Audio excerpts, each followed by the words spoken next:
Magandang gabi po, mainit ang panahon kanina, pero dapat magbantay dahil isang malakas na bagyo ang inaasahang papasok sa Philippine Area of Responsibility sa weekend.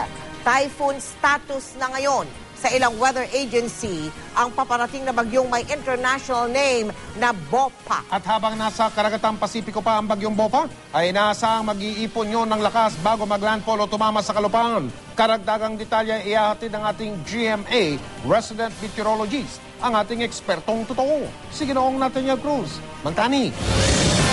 Mel, Mike, base sa datos ng Weather Central, sa pagitan ng Linggo ng gabi o Lunes ng umaga, posibleng pumasok sa Philippine Area of Responsibility ang Typhoon BOPA. Papangalanan itong Pablo kapag pumasok sa PAR. Namataan ito sa layong 2,157 kilometers east-southeast ng Hinatuan, Surigao del Sur. At ngayon pa lang ay taglay na nito ang lakas ng hangin na abot ng 120 kilometers per hour near the center at bugsong umaabot na ng 148 kilometers per hour. Kumikilos ito pa west-northwest sa bilis na 19 kilometers per hour.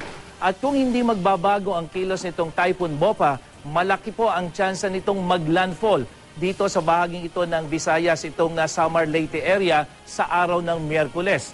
At ito po ay may lakas ng isang bagyo, 120 kilometers per hour at inaasahan ito ay lalakas pa. Pero dito pa sa tinitingnan nating mapa, meron tayong tinatawag na area of uncertainty. So kung hindi po ito tatama dito sa Samar Leyte area, posible pong dito ito tumama sa may Bicol region o kaya naman ay dito sa may northern or eastern part ng Mindanao. At posibleng mahagip din po ng rain bands nito ang Metro Manila at Southern Luzon kung ito ay dadaan dyan sa may southern part ng Luzon. Kaya ngayon pa lamang po, maghanda na po at maging alerto. Magtani, uulanin ba tayo ngayong tinatawag na long weekend na ito habang paparating ang bagyo na yan? Hindi lang sa Metro Manila, kundi kung man uulan sa ibang bahagi ng Pilipinas, Magtani?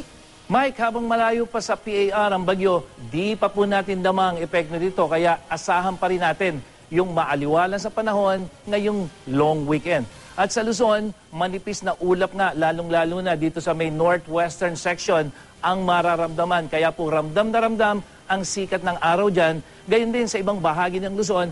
Pero dito sa may Bicol region, may mga mahinang pag-ulan na po dahil yan sa easterlies.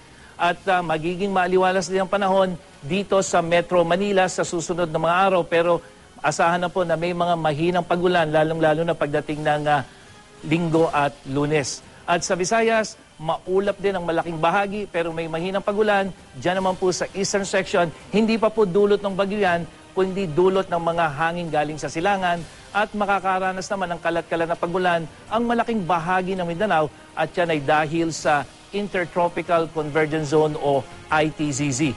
At para sa karagdagang update sa ulat panahon, pwede nyo rin pong bisitahin ang GMA News weather page. Ako po si Nathaniel Cruz para sa I Am Ready, serbisyong totoo ng GMA News. Maraming salamat, Magtani.